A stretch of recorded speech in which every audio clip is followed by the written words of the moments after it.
ಓಂ ಶ್ರೀ ವಿಶ್ವಕರ್ಮ ಪರಬ್ರಹ್ಮಣೇ ನಮಃ. ಈ ದಿನ ನಾವು ಭೀಮನ ಅಮಾವಾಸ್ಯೆ ಬಗ್ಗೆ ತಿಳಿದುಕೊಳ್ಳೋಣ. ಭೀಮನ ಅಮಾವಾಸ್ಯೆ ಅಂತೇಳಿ ಏಕೆ ಕರೀತಾರೆ? ಅದೇ ರೀತಿ ಕೂಡ ಈ ದಿನ ನಾಗರ ಅಮಾವಾಸ್ಯೆ, ಆಷಾಢ ಮಾಸದ ಕೊನೆಯ ದಿನ ಬರುವಂಥ ಅಮಾವಾಸ್ಯೆ, ಜ್ಯೋತಿರ್ಭೀಮೇಶ್ವರ ಅಮಾವಾಸ್ಯೆ ಅಂತ ಕೂಡ ಕರಿತಕ್ಕಂಥದ್ದು. ಇದರ ಮಹತ್ವ ತಿಳಿಬೇಕು ಅಂತಂದರೆ ಈ ದಿವಸ ಭೀಮನ ಜನ್ಮದಿನ ಅನ್ನುವುದು ಕೂಡ ವಾಡಿಕೆ. ಅದೇ ರೀತಿಯಲ್ಲಿ ಪಾರ್ವತಿಯು ಪರಮೇಶ್ವರನ ಮೇಲೆ ಅತಿಯಾದ ಭಕ್ತಿ ಭಾವದಿಂದ ಪೂಜಿಸತಕ್ಕಂಥ ದಿನ ಅಂತಲೂ ಕೂಡ ಹೇಳುವಂಥದ್ದು. ಪಾರ್ವತಿಗೆ ಪರಮೇಶ್ವರನೇ ತನ್ನ ಪತಿ ಎಂದು ಪ್ರಭಾವಿತಳಾಗಿ ಪೂಜಿಸ್ತಾ ಇರ್ತಕ್ಕಂಥ ಸಂದರ್ಭ. ಆ ದಿನ ಆ ಪಾರ್ವತಿಯ ಮೇಲಿನ ಭಕ್ತಿಯಿಂದ ಪರಶಿವನು ಪಾರ್ವತಿಯ ಮೇಲಿನ ಭಕ್ತಿಗೆ ಪ್ರಭಾವಿತನಾಗಿ ಪಾರ್ವತಿಯನ್ನು ಮದುವೆಯಾಗಿ ಕೂಡ ಹೆಂಡತಿಯಾಗಿ ಸ್ವೀಕರಿಸ್ತಕ್ಕಂಥ ದಿನವೂ ಕೂಡ ಇದೇ ದಿನ ಅಂತ ಕೂಡ ಹೇಳುವಂಥದ್ದು. ಹಾಗಾಗಿ ಈ ದಿನ ಹೆಂಡತಿಯರು ತಮ್ಮ ತಮ್ಮ ಗಂಡನನ್ನು ತಮ್ಮ ಮನೆಯಲ್ಲಿ ಕೂಡಿಸಿ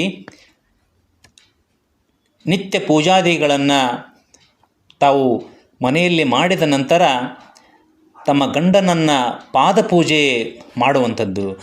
ಪಾದಪೂಜೆ ಮಾಡಿ ಆ ಗಂಡನ ಆಯಸ್ಸು, ಆರೋಗ್ಯವನ್ನು, ಅವರ ಯೋಗವನ್ನು ಕಾಪಾಡುವಂತೆ ಬೇಡಿಕೊಳ್ತಾಳೆ. ಆ ಸತಿಯ ಧರ್ಮ ಎಂಥದ್ದು ಅನ್ನೋದನ್ನು ಕೂಡ ನಾವು ನೋಡಬೇಕಿಲ್ಲಿ. ಯಾಕಂದರೆ ಪ್ರತಿಯೊಬ್ಬರು ಕೂಡ ಆ ರೀತಿ ಮಾಡುವುದರಿಂದ ಪತ್ನಿಯರಿಗೂ ಕೂಡ ಸೌಭಾಗ್ಯ ಸಿಗುತ್ತೆ. ಪತ್ನಿಯರಿಗೆ ಸೌಭಾಗ್ಯ ಸಿಗುತ್ತೆ. ಪತಿ ಪತ್ನಿಯರು ಸದಾ ಒಬ್ಬರನ್ನೊಬ್ಬರು ಅರಿತು ಬಾಳುವಂತಾಗ್ತಾರೆ. ಒಂದೊಂದು ಭಾಗದಲ್ಲಿ ಒಂದೊಂದು ರೀತಿಯಲ್ಲಿ ಈ ಭೀಮನ ಅಮಾವಾಸ್ಯೆಯನ್ನು ಆಚರಣೆ ಮಾಡ್ತಾರೆ. ಆದರೆ ಒಂದು ಗೊತ್ತಿರಲಿ, ಹೀಗೆ ಮಾಡೋದರಿಂದ ತಮ್ಮ ತಮ್ಮ ಸಂಸಾರ ಕೂಡ ಅತಿ ಪ್ರೀತಿಯಿಂದ ಇರುವಂಥದ್ದು. ಅದೇ ರೀತಿ ಕೂಡ ಗಂಡ ಹೆಂಡತಿ ಇದ್ದವರು ಮಾತ್ರ ಮಾಡಬೇಕಾ, ಹೆಂಡತಿಯರು ಮಾತ್ರ ಮಾಡಬೇಕಾ ಅಂತಂದರೆ ಆ ರೀತಿ ಏನೂ ಕೂಡ ಇಲ್ಲ. ಇದನ್ನು ಯಾರು ಬೇಕಾದರೂ ಕೂಡ ಮಾಡಬಹುದು. ಅಕ್ಕ ತಂಗಿಯರು ಕೂಡ ಮಾಡಬಹುದು. ಅಕ್ಕ ತಂಗಿಯರು ಅಣ್ಣ ತಮ್ಮಂದಿರಿಗೋಸ್ಕರ ಮಾಡಬೇಕು. ಅವರ ಆಯಸ್ಸು, ಆರೋಗ್ಯ, ಅವರ ಯೋಗಕ್ಷೇಮವನ್ನು ಕಾಪಾಡುವಂತೆ ಆ ದೇವರಲ್ಲಿ ಪ್ರಾರ್ಥಿಸಿ ಅವರಿಗೂ ಕೂಡ ಮಾಡುವಂಥದ್ದು. ಈ ದಿನ ಏನೇ ಮಾಡಿದರೂ ಕೂಡ ಅದು ಒಳ್ಳೆಯ ಸಿದ್ಧಿ ಸಿಗುತ್ತೆ ಅಂತಲೇ ಹೇಳುವಂಥದ್ದು. ಅವಿವಾಹಿತರು ಒಳ್ಳೆಯ ಗಂಡನನ್ನು ಕೊಡು ಎಂದು ಪ್ರಾರ್ಥಿಸುತ್ತಾರೆ. ಈ ರೀತಿ ಮಾಡುವುದರಿಂದ ಮುಂದೆ ಬರುವಂಥ ಗಂಡ ಕೂಡ ಒಳ್ಳೆಯ ಹುಡುಗ ಸಿಗಲಿ ಅನ್ನುವಂಥ ರೀತಿಯಲ್ಲಿ ಪ್ರತಿಯೊಬ್ಬರಿಗೂ ಕೂಡ ಈ ರೀತಿ ಇರತಕ್ಕಂಥದ್ದು. ಹಾಗಾಗಿ ಎಲ್ಲರೂ ಕೂಡ ತಿಳಿದುಕೊಳ್ಬೇಕಾಗಿದ್ದು ಇಷ್ಟೇ. ಈ ಭೀಮನ ಅಮಾವಾಸ್ಯೆ ದಿವಸ ಯಾಕೆ ಇಷ್ಟೊಂದು ಶ್ರೇಷ್ಠತೆ ಅಂತಂದರೆ ಅಲ್ಲಿರ್ತಕ್ಕಂಥ ಶಿವ ಪಾರ್ವತಿಯರ ಪೂಜೆ ಮಾಡುವಂಥದ್ದು. ಶಿವ ಪಾರ್ವತಿಯರ ಪೂಜೆ ಎಷ್ಟು ಪವಿತ್ರವಾದದ್ದು ಅನ್ನೋದನ್ನು ನೀವು ನೋಡೋದಾಯಿತು ಅಂತಂದರೆ ಸಾಕ್ಷಾತ್ ಪಾರ್ವತಿಯೇ ಪರಶಿವನ ಪಾದಪೂಜೆಯನ್ನು ಮಾಡಿ ಸಾಕ್ಷಾತ್ ಭಗವಂತನನ್ನು ಸಾಕ್ಷಾತ್ಕರಿಸತಕ್ಕಂಥ ದಿನ.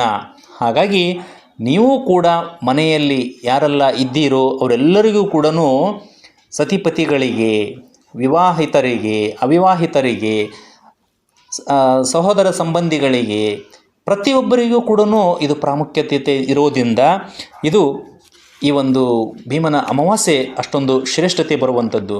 ಹೀಗೆ ಈ ಒಂದು ಅಮಾವಾಸ್ಯೆಯಿಂದ ಬರುವ 15 ದಿನಗಳು ಕೂಡ ಬಹಳ ಒಳ್ಳೆಯ ದಿನಗಳು ಅಂತೇಳಿ ಕೂಡ ಇರುವಂಥದ್ದು. ಹಾಗಾಗಿ ಪ್ರತಿ ದಿವಸ ಕೂಡ ನೀವೇನೇ ಮಾಡಿದರೂ ಕೂಡ ಈ ಒಂದು ಆಷಾಢದಿಂದ ಈಗ ಬರುವಂಥದ್ದು ಶ್ರಾವಣದಲ್ಲಿ ಬರ್ತಕ್ಕಂಥ ಪ್ರತಿ ದಿನಗಳು ಕೂಡ ಒಳ್ಳೆಯ ಕಾರ್ಯಗಳಿಗೆ ಇರುವಂಥದ್ದು. ಹಾಗಾಗಿ ಪ್ರತಿಯೊಬ್ಬರೂ ಕೂಡ ನಿಮ್ಮ ಪ್ರೀತಿ ಪಾತ್ರರಿಗೆ, ಮನೆಯಲ್ಲಿ ಬಂಧು ಮಿತ್ರರಿಗೆ ಎಲ್ಲರಿಗೂ ಕೂಡ ಭೀಮನ ಅಮಾವಾಸ್ಯೆ ಬಗ್ಗೆ ತಿಳಿಸಿಕೊಡಿ.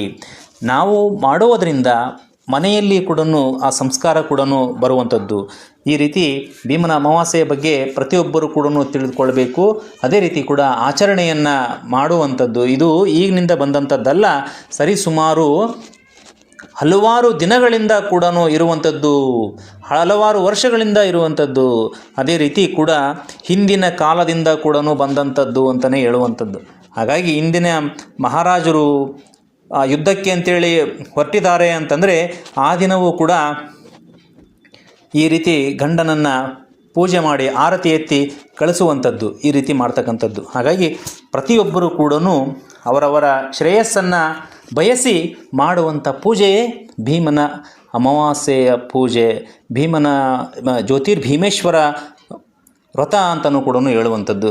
ಈ ಜ್ಯೋತಿರ್ಭೀಮೇಶ್ವರ ವ್ರತದ ಬಗ್ಗೆ ಕೂಡ ನಿಮಗೆ ಒಂದು ಕಥೆ ರೂಪದಲ್ಲಿ ಹೇಳೋದಾತಂದರೆ ಅದನ್ನು ಮುಂದಿನ ಭಾಗದಲ್ಲಿ ನಿಮಗೆ ಹೇಳ್ತೇನೆ.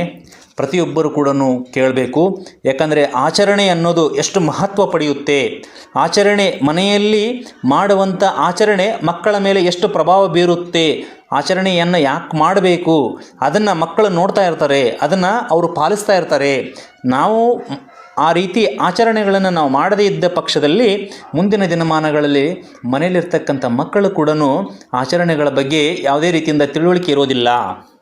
ಹಾಗಾಗಿ ಪ್ರತಿಯೊಬ್ಬರು ಕೂಡ ಹಿರಿಯರಾದಂಥವರು ಪ್ರತಿಯೊಂದು ಪೂಜೆಯ ಬಗ್ಗೆ ಮಕ್ಕಳನ್ನು ಕೂಡಿಸಿಕೊಂಡು ತಿಳುವಳಿಕೆಯಿಂದ ಇದನ್ನು ತಿಳಿ ಹೇಳಬೇಕು, ಅದನ್ನು ಮಾಡಿಸ್ಬೇಕು, ಅದನ್ನು ಮಾಡಬೇಕು.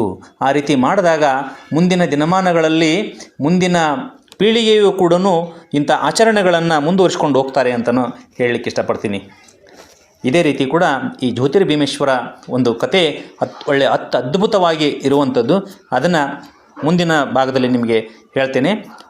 ಇದೇನು ಇಷ್ಟು ತಿಳ್ಕೊಂಡಿದ್ದೀರಿ ಇದನ್ನೆಲ್ಲವೂ ಕೂಡ ಆಚರಣೆಯನ್ನು ಮಾಡುವಂಥದ್ದು. ಪ್ರತಿಯೊಬ್ಬರೂ ಕೂಡ ಶಿವ ಪಾರ್ವತಿಯರ ಭಕ್ತಿ ಭಾವಕ್ಕೆ ಅವರಿಗೆ ಶಿರಸಾವಹಿಸಿ ಪೂಜೆಯನ್ನು ಮಾಡಿ ಅಂತ ಹೇಳ್ತಾ ಎಲ್ಲರಿಗೂ ಕೂಡ ನಮಸ್ಕಾರ, ಧನ್ಯವಾದಗಳು.